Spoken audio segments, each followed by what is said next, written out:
Thanks to Incogni for sponsoring this video. On today's episode of You Asked, how long should your OLED TV last? Will you actually notice a difference between different TV types? And why is Dolby Atmos not making it from your Blu-ray player to the speakers? Welcome back to the channel, everyone. This is You Asked, the show where we answer your tech questions. If you've got something you want to know, send your question in to youasked@digitaltrends.com, and don't forget to tune into the show to see if your question has been selected. MK1976MK has our first question in response to an OLED versus QLED video. They say, can a normal person sitting 15 feet away notice the difference? If the TVs are side by side, yes, you'll notice a difference, especially if it's HDR or content with lots of contrast. You can see the difference in the black levels especially, at least in person. I think you'll also notice a difference in color, which works hand in hand with contrast.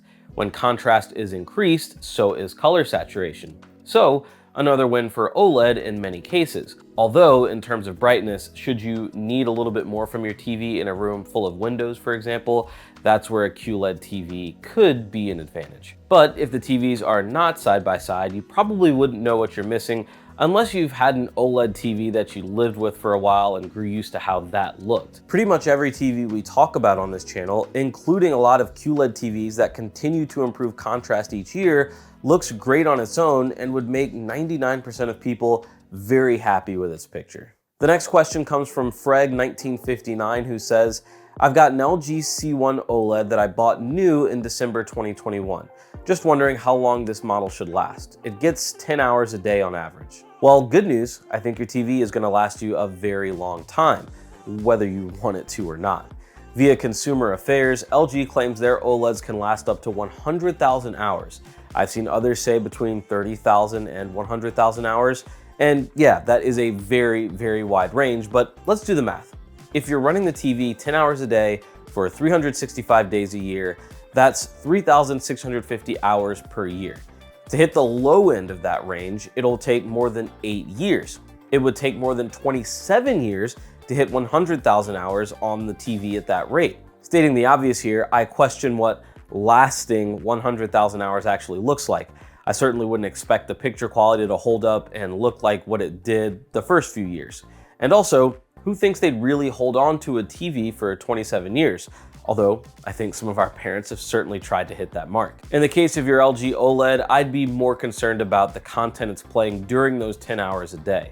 If you've got a lot of static logos that sit in one place on the screen watching sports or news or gaming, make sure you take advantage of some of LG's OLED care options. But if you do decide to move on from that TV eventually, and this goes for everyone selling their TVs or other electronics, please make sure you clear your personal information from it first. You'd be surprised how much of our personal info is already out there and how it's acquired by lots of companies.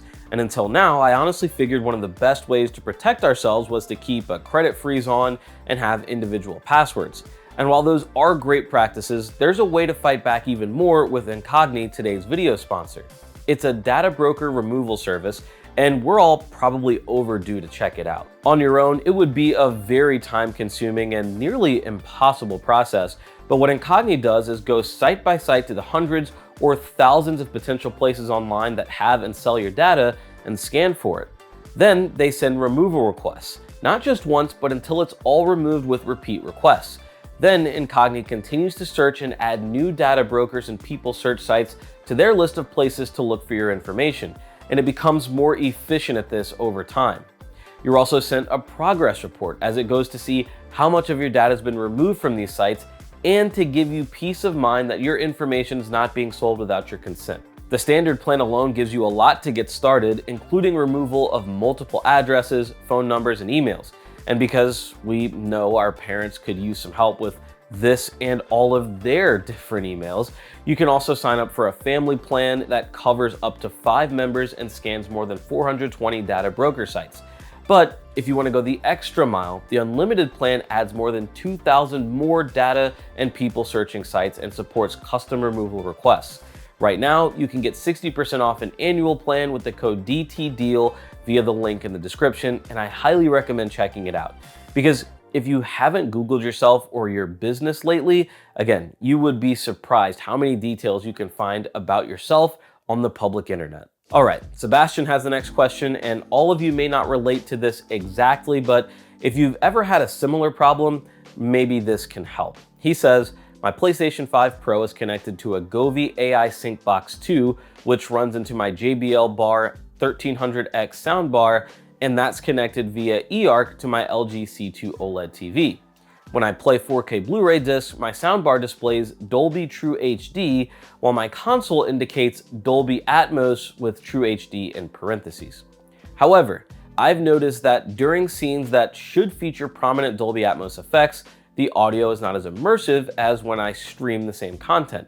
For example, in The Batman, during the opening narration with the helicopter flyover, the Atmos effect is clearly noticeable when streaming on HBO Max, but when I watch the same scene on the 4K Blu-ray, the overhead effect is significantly less pronounced or seemingly absent.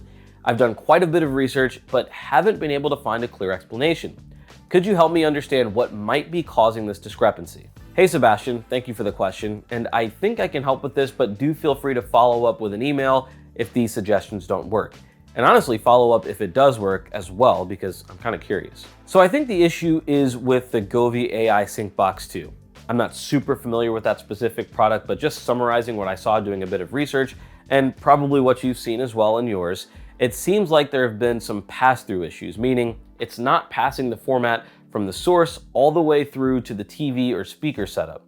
And it looks like it affects Dolby Vision and Dolby Atmos. I think that's what you're seeing if your PS5, the source says Atmos, but your soundbar doesn't indicate Atmos.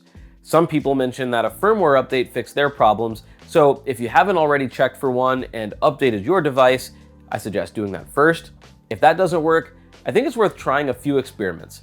And I call them experiments because I'm not 100% sure what's gonna fix your issue, but hopefully one does. You could change the order of your chain by going from your PS5 straight to your soundbar, then to your LG C2 using its eARC port, and then out to the Govee box, or go PS5 to the TV and then out of its eARC port into the soundbar and then to the Govee box.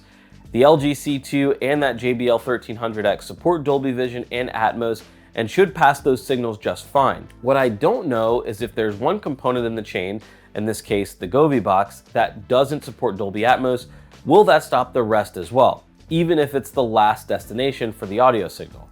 If anyone knows whether this will work or not, please weigh in the comments because it might save Sebastian some time.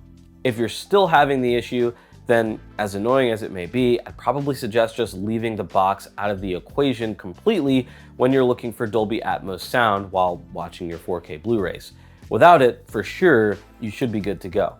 But I do understand your frustration because that Govee box does support HDMI 2.1, so all of these advanced Dolby formats should be no sweat, but also the Govee box does feel more like a gaming-centric product, so maybe it's geared more toward that than outputting high-end audio. Again, please write back and let us know if any of this worked for you or whatever your solution is.